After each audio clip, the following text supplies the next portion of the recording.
Hello friends, સ્વાગત છે તમારું જ્ઞાન ગંગા ચેનલમાં. આજનો આપણો સબ્જેક્ટ છે ઇંગ્લિશ ગ્રામર સ્ટાન્ડર્ડ 10th. તો આજે આપણે ફંક્શન્સની ચર્ચા કરવાના છીએ. બોર્ડ એક્ઝામ્સમાં 9 માર્ક્સના ફંક્શન્સ પૂછાય છે.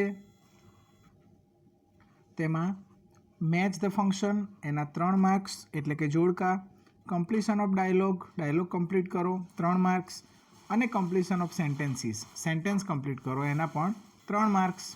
તો આપણે આ વિડીયોમાં બોર્ડમાં પૂછાયેલા ફક્ત મેચ ધ ફોલોઈંગ કરવાના છીએ. તો જોઈએ જુલાઈ 2022ના પ્રશ્ન. અવોઇડ ટોકિંગ લાઉડલી, ઊંચેથી વાત કરવાનું ટાળો, એને કહેવાય expressing manner. I always get up early, હું હંમેશા વહેલો ઉઠું છું. તો તે બતાવે છે ડિસ્ક્રાઇબિંગ ફ્રીક્વન્સી ઓફ એક્શન. અને ત્રીજું છે they tried hard but could not reach early, તેઓએ બહુ સખત પ્રયત્ન કર્યો પણ વહેલા પહોંચી શક્યા નહીં. એટલે અહીંયા બટ આવ્યું એટલે એ કોન્ટ્રાસ્ટ થાય છે, એટલે એક્સપ્રેસિંગ કોન્ટ્રાસ્ટ. હવે જોઈએ આપણે મે 2021. Ranjan is as toll as મંથન. અહીંયા રંજન અને મંથનની કમ્પેરિઝન કરવામાં આવી છે બે વ્યક્તિઓની, એટલે આપણે કહી શકીએ કે આ ડિસ્ક્રાઇબિંગ કમ્પેરિઝન છે. He did not attend the school because he was ill. તેણે સ્કૂલ અટેન્ડ ના કરી કારણ કે તે બીમાર હતો. અહીંયા આપણને રીઝન આપી દીધું છે, એટલે આપણને ખબર પડી જવી જોઈએ કે બિકોઝ વાપર્યું છે અને પાછળ રીઝન આપ્યું છે, એટલે ડિસ્ક્રાઇબિંગ ધ રીઝન આવશે. તેવી જ રીતે she work hard to get first class. અહીંયા આનો હેતુ છે પહેલો નંબર લાવવા માટે તે છોકરીએ ખૂબ જ પરિશ્રમ કર્યો કે મહેનત કરી.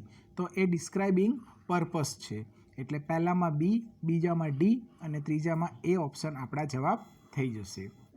હવે જોઈએ માર્ચ 2020. તો પહેલો પ્રશ્ન છે the book which Rakeshbhai has given you is very interesting. પુસ્તક કે જે રાકેશભાઈએ તમને આપ્યું છે એ ખૂબ જ ઇન્ટરેસ્ટિંગ છે. તો અહીંયા પુસ્તક એ વસ્તુ છે, એટલે વસ્તુને ઇન્ડિકેટ કરે છે, ડિસ્ક્રાઇબિંગ ધ થિંગ.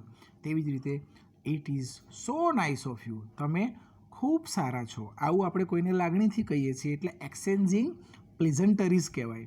તેવી જ રીતે ત્રીજો પ્રશ્ન ઓપન યોર વોલેટ, તમારું પાકીટ કાઢો. ટેક સમ મની આઉટ, થોડા પૈસા બહાર કાઢો. And hand it over to me, અને મને આપી દો. તો આમે આપણે શું કર્યું? પ્રોસેસ કરી.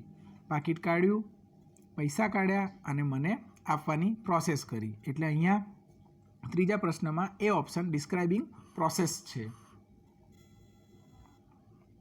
હવે જોઈએ માર્ચ 2022ના પ્રશ્ન. તો પહેલો પ્રશ્ન છે Lata can sing very સ્વીટલી. Lata ખૂબ જ સારી રીતે ગાઈ શકે છે. અહીંયા કેન આપ્યું છે, અને કેન એક ક્ષમતા એટલે કે એબિલિટી બતાવે છે. તો આને કહેવાય એક્સપ્રેસિંગ એબિલિટી. બીજો પ્રશ્ન છે the school on the dairy road is very famous. અહીંયા સ્કૂલની વાત કરવામાં આવી છે. સ્કૂલ એ એક પ્લેસ છે, એટલે આપણે તેને કહીશું ડિસ્ક્રાઇબિંગ ધ પ્લેસ. અને when the teacher enter the class the students stood up. જ્યારે શિક્ષક ક્લાસમાં પ્રવેશ્યા વિદ્યાર્થીઓ ઊભા થઈ ગયા. તો જ્યારે એટલે કે તે સમયે, એટલે તે આપણે કહી શકીએ કે ટાઈમ છે, એટલે એ ડિસ્ક્રાઇબિંગ ધ ટાઈમ, સમય બતાવે છે. હવે જોઈએ માર્ચ 2023નું પ્રશ્નપત્રનું જોડકું. તો પહેલો પ્રશ્ન છે તીર્થ ઓલવેઝ ગોઝ ટુ સ્કૂલ. તીર્થ હંમેશા સ્કૂલે જાય છે. તો અહીંયા શું બતાવે છે? સ્કૂલે જાય છે, એટલે ડિસ્ક્રાઇબિંગ ધ પ્લેસ એ કોઈ પ્લેસ બતાવે છે. ડિસ્ક્રાઇબિંગ ધ લોકેશન એટલે કે લોકેશન બતાવે છે. શોઈંગ ધ રીઝન કારણ બતાવે છે. કે એક્સપ્રેસિંગ એબિલિટી કે એબિલિટી બતાવે છે. કે ડિસ્ક્રાઇબિંગ ધ ટાઈમ.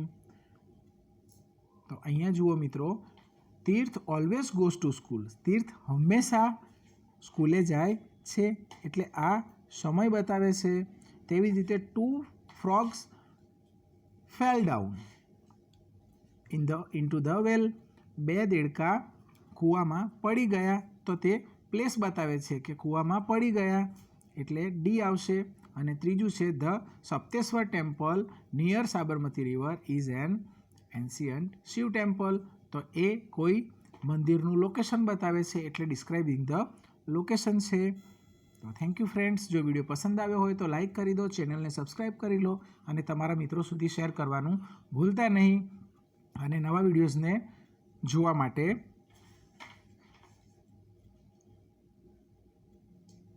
તૈયાર રહેજો. તો મળીશું નવા વિડીયો સાથે. ત્યાં સુધી આવજો. Bye bye.